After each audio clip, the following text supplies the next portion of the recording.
السلام عليكم البنات، كي راكم دايرين؟ ان شاء الله تكونوا بخير وعلى خير ويلقاكم هذا الفيديو بصحه وعافيه ان شاء الله. اليوم البنات جيتكم كعك سيرسيه او كعك الغرب كيما نقولوا له حنايا. ان شاء الله تعجبكم الوصفه وتسيوها وراح تعتمدوها اكيد راح تعجبكم. يلا البنات، واش نحتاجو في الوصفه تاعنا؟ هنا تجيبي قصعه ولا ريسيبيون ديري فيها كاس ونص حليب دافي وتزيدي كاس ونص ماء دافي، يعني النص كاس هذاك اللي غادي تزيديه تنجمي تعوضيه بنص كاس ما زهر. فهمتوني؟ يعني ديري كاس ما دافي وديري نص كاس ما زهر، يعني غادي يولي لك منكه شباب للكعك تاعك. وتزيدوا كاس زيت وثلاث مغارف خميره تاع خبز، وتزيدي مغرف كبيره لافاني وكاس ونص سكر. هنا كيما راكم تشوفوا هنايا ندير كاع المقادير كاع على ضربه، يعني ما نقعدش نخلط ونزيد.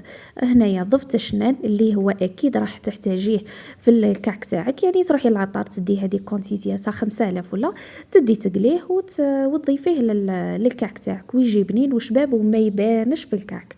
وتزيدي حبه الحلاوه كيما كنت تشوفوا. هنايا قاعده نخلط في المكونات هذوك، المكونات تاع الكعك. ومن بعد ضفت زوج حبات بيض، والبيض يعني تنجموا تستغنوا عليه عادي، يعني تنجموا ديروه اختياري وتنجموا تستغنوا عليه كذلك. للعلم انه هذه الوصفه الوحده من صاحبات المشاريع يعني عطاتها لي واللي نشكرها، وراح تعجبكم اكيد. انا عجبتني وليت نعتمد هذه الوصفه في كل مناسبات نديرها. وشوفوا يقعد لكم الفتره طويله، يعني ما يبس ما تروح له البنه تاعه ما والو. وهذا الكعكة على بالي بلي غادي يعجب الجدات والامهات اكيد. فوالا هنايا كيما كنت تشوفوا ضفت الفرينه.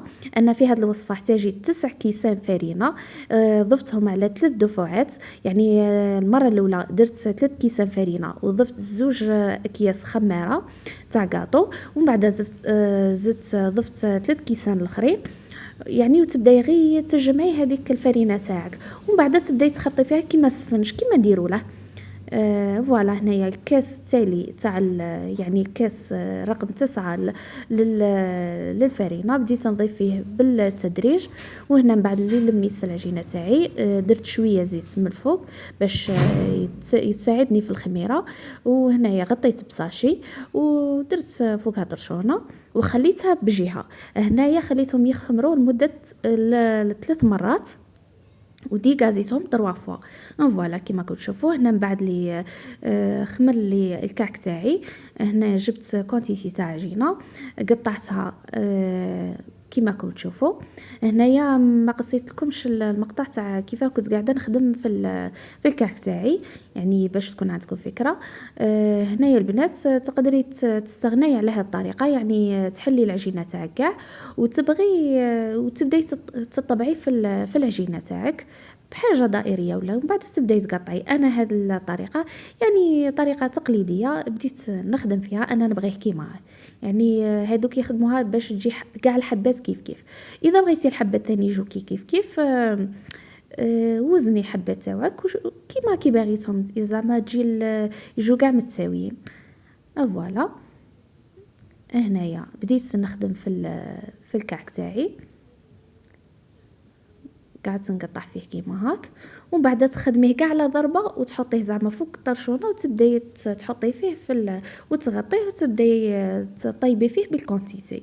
فوالا هنايا الكعك من بعد اللي حطيته في البلا تاعي هنايا دهنته بالبيض. هنا تقدري ديري حبه بيض ولا صفر حبه بيض وتزيدي لها مورف لافاني وشويه خل وتشعلي عليه من التحت وماذا من الفوق كيما كنت تشوفوا. وهذه هي النتيجه النهائيه، ان شاء الله يعجبكم وتسيوا الوصفه. على بالي بلي غادي تعجبكم، وتخلوا لي رايكم في لي كومونتير. سلام.